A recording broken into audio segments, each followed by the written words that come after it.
Okay, hello, my name is Edwin and I'm doing my practicum here at Alzheimer's as a psychologist, and I'm from Sweden originally. And today I want to talk about cognitive schemas.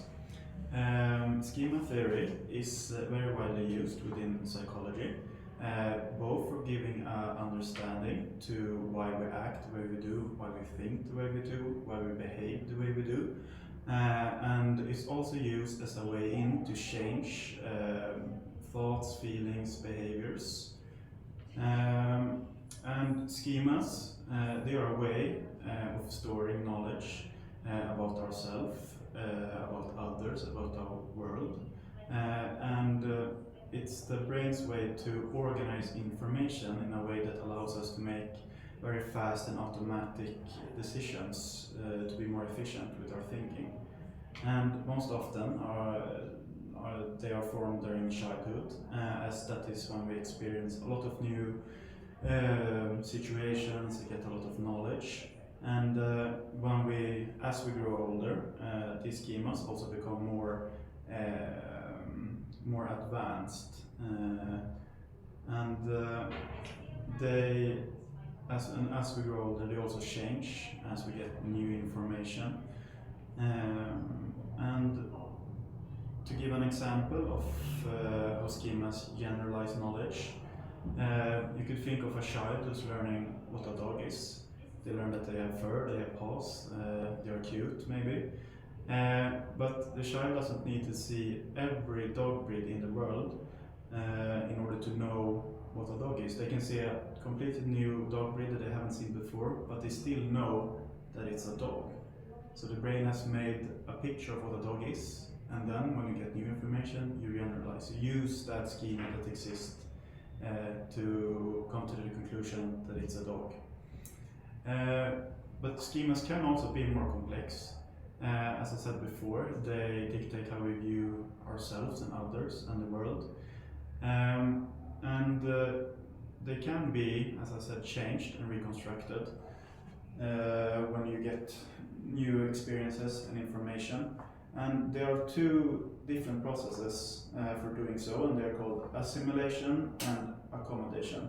And assimilation means that the new information that you get fits within an already existing schema, so there is no real need for change for the schema. Accommodation, however, means that you encounter new information that force you to either change or create new schemas. But we are quite resistant to change, especially as adults, even when we get information that's complete counter-evidence to our already existing schemas. So the question is, how can you use this knowledge about schemas to improve your well-being? Well, first you can try to identify what goes through your head when you feel a drop in mood, for example. So let's say a friend don't answer your text, and suddenly you might feel a bit low.